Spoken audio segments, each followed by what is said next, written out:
마가복음 9장입니다. 14절부터 19절까지 볼 건데요. 시간을 좀 아끼기 위해서 중간중간에 필요한 부분을 읽어가면서 말씀을 나누도록 하겠습니다.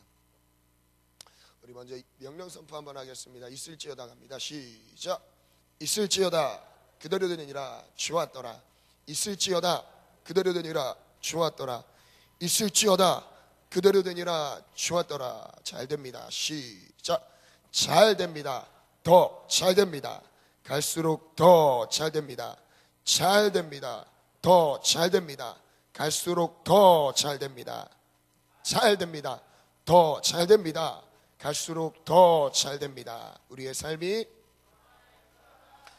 우리가 가는 곳마다, 우리가 오늘 만나는 모든 사람들마다, 우리의 모든 사업장과 일터, 그리고 학업의 모든 현장이 평안할지어다. 우리의 가정이, 우리 미래 배우자가 평안할지어다. 평안을 선포한 그대로 하나님이 이루실 줄 믿습니다.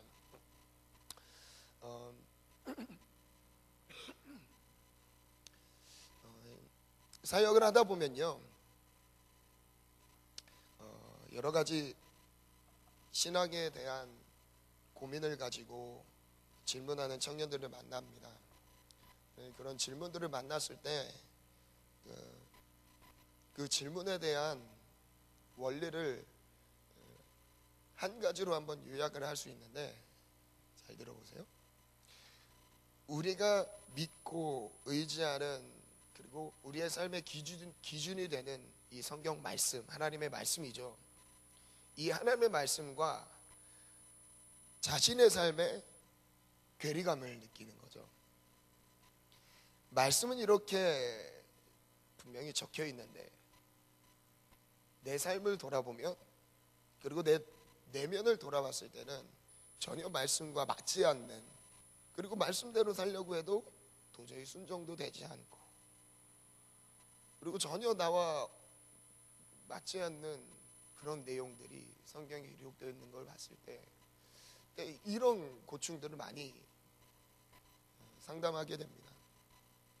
그러니까 분명히 성경에는 말씀대로 사는 거고, 그리고 이것이 말씀대로 사는 그것이 우리에게 생명이라는 것은 분명히 알고 있는데, 우리가 부딪히는 삶의 현장에서는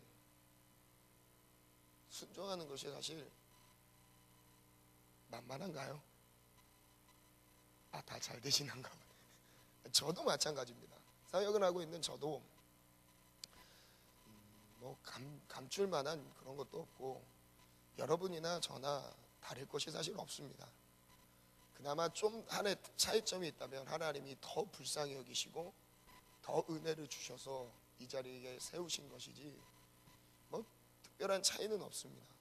여러분이 고민하고 갈등하는 문제도 저도 갖고 있고요. 그죠? 말씀과 내 삶을 비교해 봤을 때 그 이질감, 그 괴리감. 근데 결론 먼저 말씀드리겠습니다. 오늘 말씀의 핵심이죠. 말씀과 내 삶의 영적인 괴리감이나 그 이질감을 극복할 수 있는 힘은요, 기도밖에 없습니다. 그래서 기도에 따라서 믿음의 차이가 나는 거예요. 기도에 따라서 순종의 차이가 나는 겁니다. 기도에 따라서 말씀이 기쁘게 받아들여지고 행복으로 받아들여지며 이 말씀에 대한 순종으로 바뀌어지는 거죠. 그래서 말씀과 나와 사이가 너무나 멀게 느껴진다는 그 자체가 지금 내가 기도의 삶을 살지 않고 있다는 것을 대변해 주는 거예요. 반대로 내가 말씀에 순종하는 삶이 기쁘고 좀 뭔가 말씀대로 사는 것에 말씀을 의지하는 삶이 지금 내 삶의 습관처럼 이제 내 삶의 하나의 생활화되어 있는 그런 삶이라면요, 분명히 그 사람은 기도의 무릎을 꿇고 있습니다. 오늘 말씀에 보면 해결되지 못하는, 인간으로서는 도저히 해결되지 못할 만한 큰 문제를 만나게 됩니다. 그래서 한 아버지가 예수님을 찾아왔어요. 근데 예수님을 찾아와서 아들이 지금 말 못하게 하는 귀신에 들려서 지금 고통을 당하고 있습니다. 예수님 도와주세요. 제자들도 쫓아내지 못했습니다. 만일 당신이 하실 수 있으면 이것을 고쳐주세요, 도와주세요. 간청함으로 찾아왔죠. 말씀 17절 한번 보겠습니다. 9장 한번 보겠습니다. 14절부터 한번 볼게요. 14절부터 우리 다 같이 한번 읽겠습니다. 17절까지 시작. 큰 무리가 그들을 둘러싸고 서기관들이 그들과 더불어 변론하고 있더라. 온 무리가 곧 예수를 보고 매우 놀라며 달려와 문안하거늘 변론하느냐? 선생님, 말 못하게 하는 귀신 들린 내 아들을 선생님께 데려왔나이다. 지금 문제가 지금 드러났죠. 말 못하게 하는 귀신 들린 내 아들을 선생님께 데려왔습니다. 말 못하게 하는 원인이 누구죠? 지금 귀신입니다. 귀신이 말을 못하게 지금 어렸을 때부터 고통을 줬습니다. 근데 18절에 보면 귀신이 어디서든지 그를 잡으면 거꾸러져 거품을 흘리며 이를 갈며 그리고 파리에 치는지라. 내가 선생님의 제자들에게 내쫓아 달라 하였으나 그들이 능히하지 못하더이다. 그때 예수님이 하신 말씀입니다. 19절 읽겠습니다. 시작. 내가 얼마나 너희와 함께 있으며 얼마나 너희에게 참으리요. 그를 내게로 데려오라 하시매.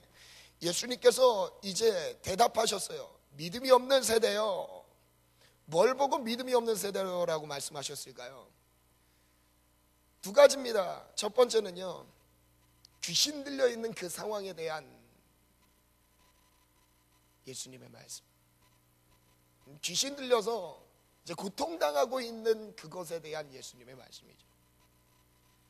믿음이 없기 때문에 고통당하고 있는 겁니다. 그러니까 예수님의 말씀에 의하면 믿음이 없기 때문에 고통을 당하고 있는 거죠. 두 번째는요, 믿음이 없기 때문에 그 고통을 해결하지 못하는 제자들에게 하신 말씀.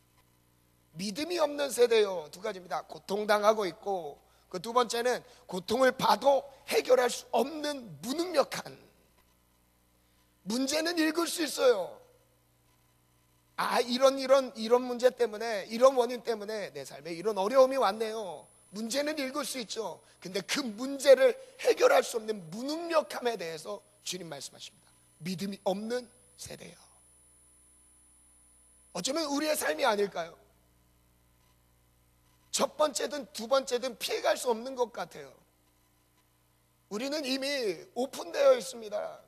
사단의 쉬지 않는 공격으로부터 우리는 언제든지 공격을 당할 수 있어요. 피해를 입을 수 있습니다. 우리가 깨어있어서, 깨어있다라는 말은 잠들지 말아라, 깨어있으라, 이거는 육체적인 잠을 의미하는 것이 아닙니다. 영적으로 잠들지 말라는 거예요. 말씀 안에 깨어있으라는 거죠. 말씀으로 사단이 어떤 루트를 통해서 우리에게 접근해 놓은지 감지하라는 거예요. 그죠? 근데 이거 감지하는 능력과, 그리고 우리가 방심했을 때 사단은 틈을 탑니다. 그리고 우리가 쉽게 넘어질 것에 대해서, 우리에 대해서 너무나 쉽게 잘 알아요. 우리보다 우리를 더 잘 압니다. 그래서 사단이 끊임없이 우리에게 접근해 오죠. 믿음이 없는 세대요. 고통을 당하고 있지만 그 고통에 대해서 해결하지 못하고 무능력하게 있는 믿음이 없는 세대예요. 내가 얼마나 너희와 함께 있으리요. 이 말은 뭐죠? 예수님이 함께 하신다면 해결된다는 거죠. 저를 따라하겠습니다. 예수님이 함께 하시면 예수님이 이기신다. 그 다음 뒷절에 보면요, 20절부터 제가 한번 읽어드릴게요. 이에 데리고 오니 귀신이 예수를 보고 그 아이로 심히 경련을 일으키게 하는지라. 그가 땅에 엎드러져 구르며 거품을 흘리더라. 21절, 예수께서 그 아버지에게 물으시되 언제부터 이렇게 되었느냐 하니 이르되 어릴 때부터니이다. 그럼 이 지금 아들의 나이대가 어린 나이는 아니라는 것을 보여주고 있는 거죠. 어릴 때부터 이 고통 가운데서 말 못하게 하는 귀신이 경련을 일으키고 구르게 하고 거품을 흘리게 하는 그런 고통을 줬다는 겁니다. 22절을 우리 다 같이 읽겠습니다. 시작. 물과 불에 던졌나이다. 그러나 무엇을 하실 수 있거든 우리를 불쌍히 여기사 도와주옵소서. 쭉 24절까지 읽을게요. 시작.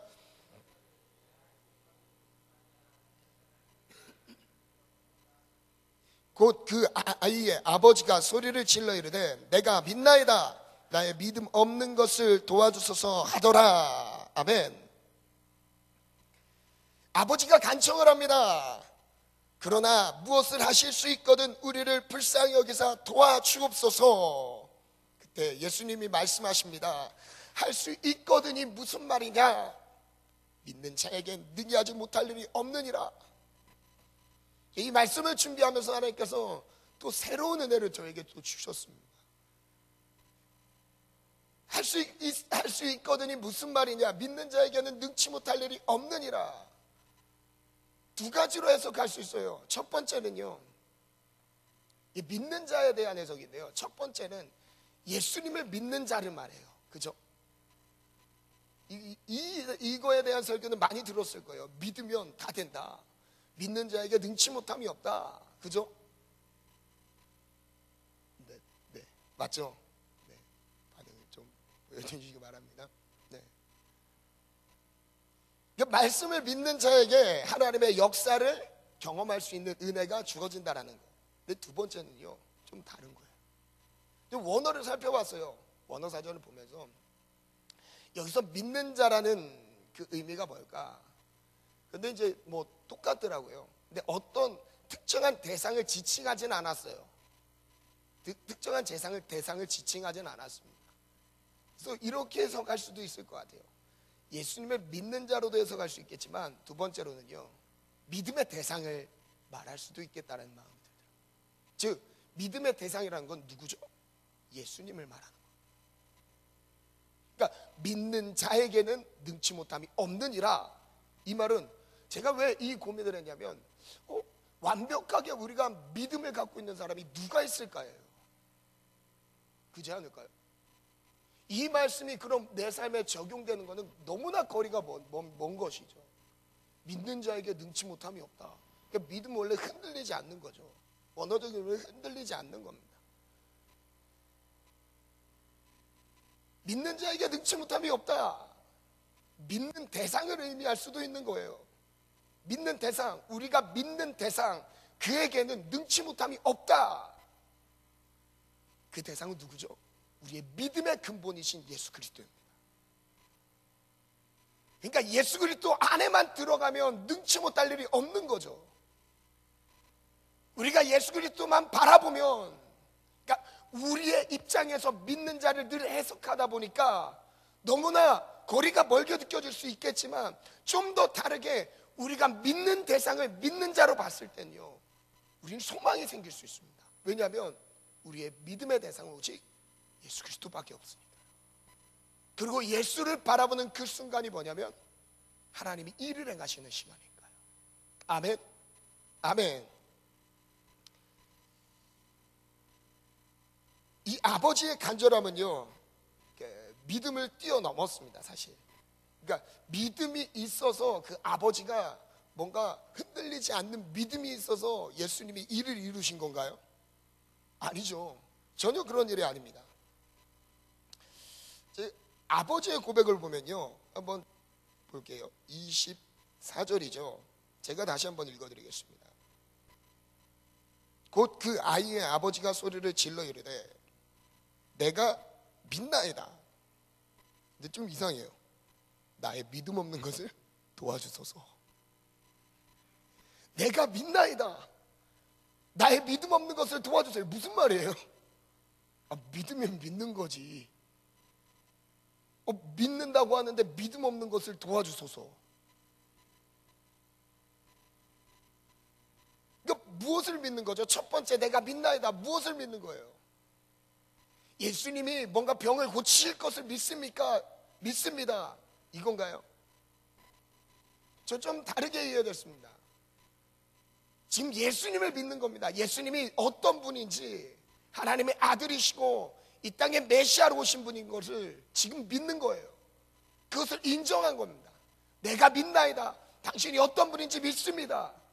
그 다음에 나의 믿음 없는 것을 도와줘.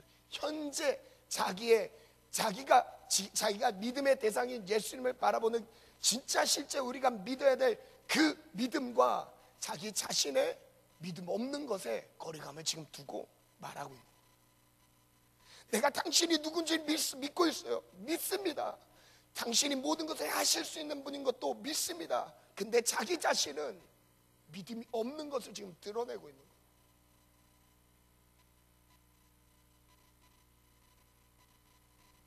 좀 더 쉽게 이야기하면요, 이거죠. 영적인 본인의 자신의 현실은 믿음이 없는 현실이죠. 고통당하고 있는 현실이고, 지금 믿음이 없는 세대라는 걸 두 가지로 말씀드렸죠.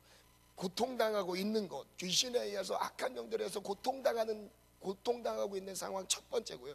두 번째는 그걸 보고도 해결하지 못하고 있는 무능력한 상황이죠. 지금 자신의 믿음 없는 이 영적인 모든 현실에 대한 것을 지금 귀신에게 묶이고 악한 영들의 결박당해서 아무런 힘도 쓰지 못하는 영적인 무능력한 현실을 지금 그대로 드러내고 있습니다. 우리의 입장에서는 이렇게 말할 수 있어. 예수님을 믿고 있는데, 맞아요, 그렇게 살아야 되는 것도 알고 있습니다. 근데 잘 안 따라가줘요. 내 마음이 잘 변하지 않습니다. 지금 이 고백과 우리의 현실의 고백과 별반 다를 것이 없어요. 지금 우리의 눈에 보이기에 크고 작고 정도의 차이뿐이지 본질적으로는 크게 다르지 않다는 사실이에요. 이 아버지가 겪고 있는 이 상황과 아들이 겪고 있는 상황과 제자들이 겪고 있는 이 상황을 종합해 봤을 때 우리의 삶의 현장에서 그대로 나타나는 문제들이에요. 우리라고 사실 다를 것이 없습니다. 근데 이 예수님을 믿지만 잘 따라가지지 않는, 순종이 되지 않으면서 사실 기도도 잘 되지 않죠. 말씀도 봐도 무슨 뜻인지 잘 모르겠어요. 그리고 말씀에 적혀져 있는 것을 이해한다고 해도 이것을 내 삶에 그대로 적용하는 것이 너무나 힘들어요. 영적인 괴리감입니다. 이실감이에요. 이 큰 공백을, 말씀과 예수님과 우리 사이의 그 큰 공백을요, 이을 수 있는 것은 바로 기도밖에 없습니다. 아멘. 예수는 생명이시고 능력이십니다. 예수는 온 인류의 구원자이십니다. 아멘. 아멘. 아멘. 그게 하셔도 됩니다. 네. 그러나 예수님의 생명이 내 삶에 이루어지지 않았다는 그 연약함을 도와달라는 간청이 우리의 고백이 되어야 될 줄 믿습니다. 하나님의 능력은요, 언제부터 나타나느냐? 바로 예수님을 인정할 때부터입니다. 예수님을 인정할 때부터 하나님의 능력은 나타나게 됩니다. 믿음 자체이신 예수가 내 삶에서 믿음으로 나타나지 않는 모습이, 그것이 바로 우리의 모습인데요.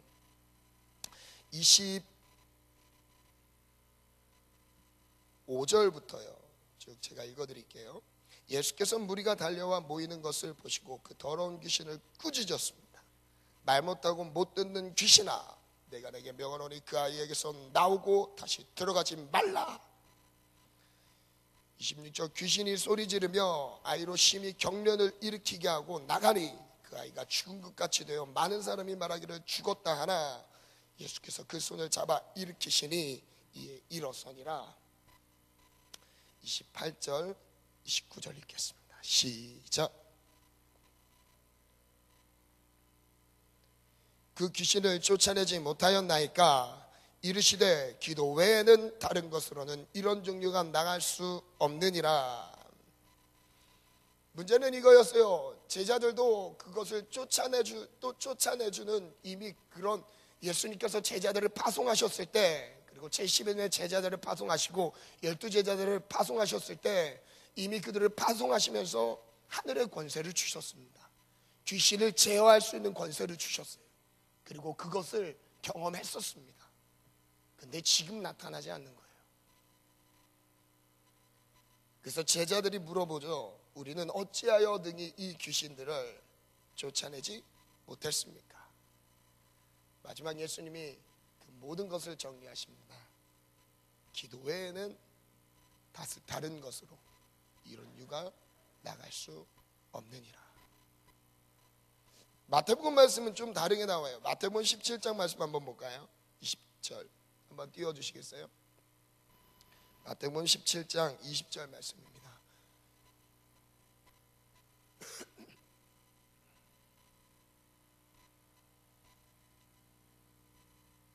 마지막이에요.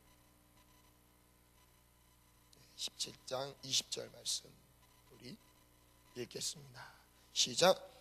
이르시되 너희 믿음이 작은 까닭이니라. 지금 이건요 마태복음에서 기록된 똑같은 상황을 말하는 거예요. 19절부터 제가 읽어드릴게요. 이때에 제자들이 조용히 예수께 나와 이르되 우리는 어찌하여 쫓아내지 못하였나이까.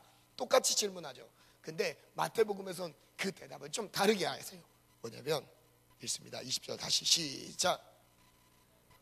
작은 까닭이니라. 진실로 너희에게 이르노니 만일 너희에게 믿음이 겨자씨 한 알만큼만 있어도 이 산을 명하여 여기서 저기로 옮겨지라 하면 옮겨질 것이요 또 너희가 못할 것이 없으리라. 마태복음에선 믿음에 대해서 너희들이 그 일을 해가지 못한 이유는 믿음이 없던 이유, 믿음이 적었던 이유, 그리고 너희들에게 믿음이 있었더라면 그거에 대해서 설명하신 거죠. 근데 마가복음은 좀 다르게 이야기합니다. 기도 외에는 이런 이유가 나가지 않는다. 지금 무슨 의미냐면요, 종합하면 믿음과 기도는 같이 가는 거예요. 분리되지 않습니다. 기도하지 않는 이유가 뭔지 아세요? 안 믿어서입니다. 저를 따라합니다. 기도하지 않을 때는 믿음이 없을 때다. 왜냐하면 잘 보세요. 기도하면 된다고 믿으면 기도할까요? 안 할까요? 기도하죠.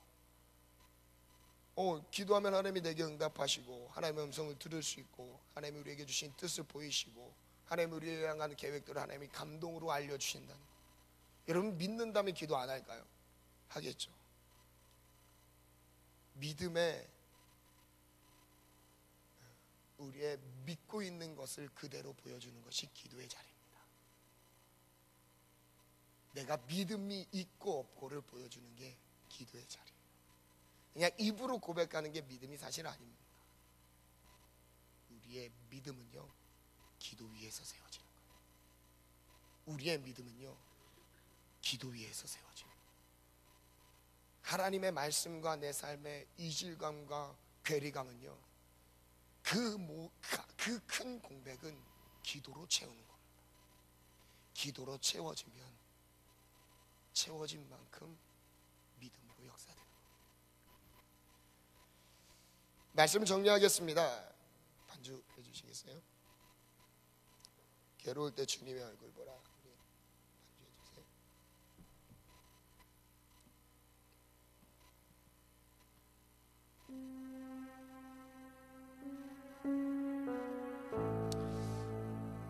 우리의 가진 믿음과 그러니까 우리가 갖고 있는 믿음이라고 말씀드렸을 때는 우리가 믿음의 대상을 두고 따라가는 그 표대 되신 예수 그리스도를 의미하는 거죠. 그 믿음과 우리의 영적인 현실의 차이가 너무나 사실 커요. 예수님은 승리하셨는데 우리의 영적인 삶은 짓눌려 있고 패배하고 있고 무기력하게 아무것도 고통당하는 자들에게 해줄 수 없는 무기력한 현실이 우리의 모습입니다. 우리가 당면한 영적인 위기와 긴박감이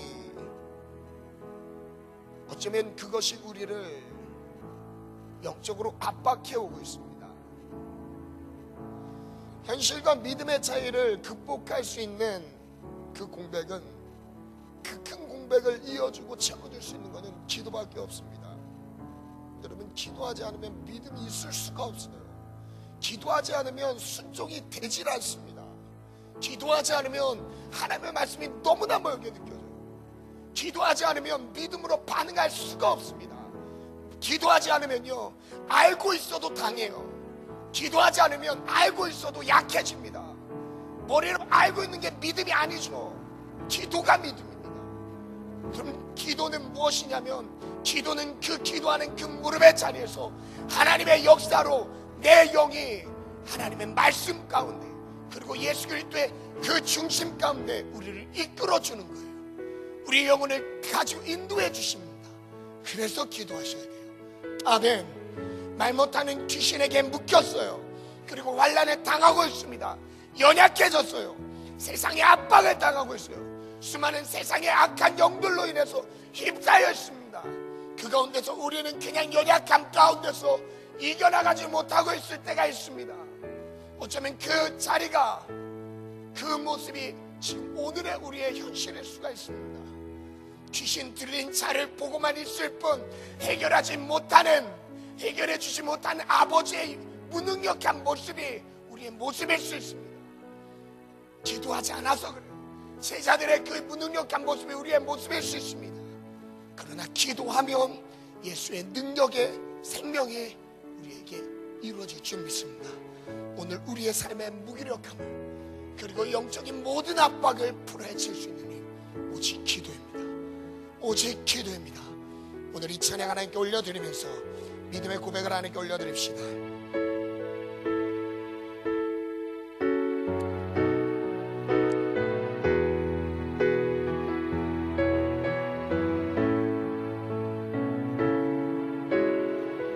괴로울 때 불 좀 꺼주세요.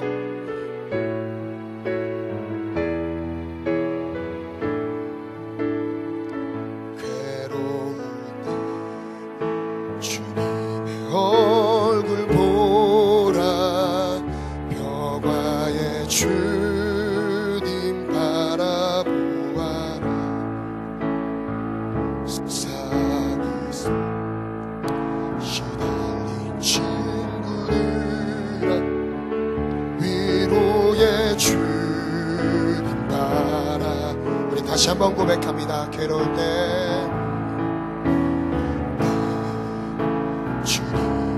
얼굴 보라, 평화의 주님 바라보아라. 세상에서 친구들아, 성국이 마이크 좀 켜줄래? 위로의 주님 바라. 우리 다시 한번 고백합니다. 괴로울 때,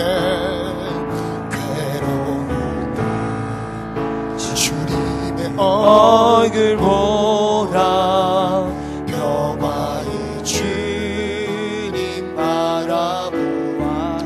세상에서 시달린 친구들아, 위로의 주님 바라보아라. 눈을 들어 주를 보라, 내 모든 염려 주께 맡겨라. 슬플 때에 주님의 얼굴 보라, 사랑의 주님 안식 주리라. 눈을 들어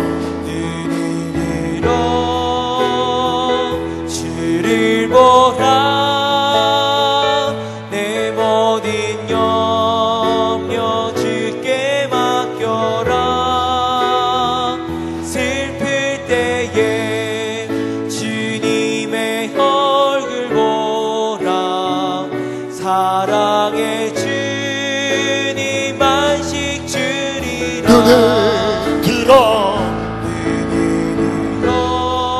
우리 말씀을 붙잡고 기도할 때, 하나님, 우리가 믿음이 없는 세대라 책망받으며 영적인 무기 이렇한 가운데 세상의 여기에 사단은 끊임없이 공격을 받고 있습니다. 이길 힘도 없고 그것을 알고도 지킬 힘이 없습니다. 주님, 우리가 기도하지 않았기 때문입니다. 주님, 우리가 기도하지 않았던 연약한 믿음을 불쌍히 여기시고 우리 간절히 기도합니다. 우리에게 믿음을 주옵소서.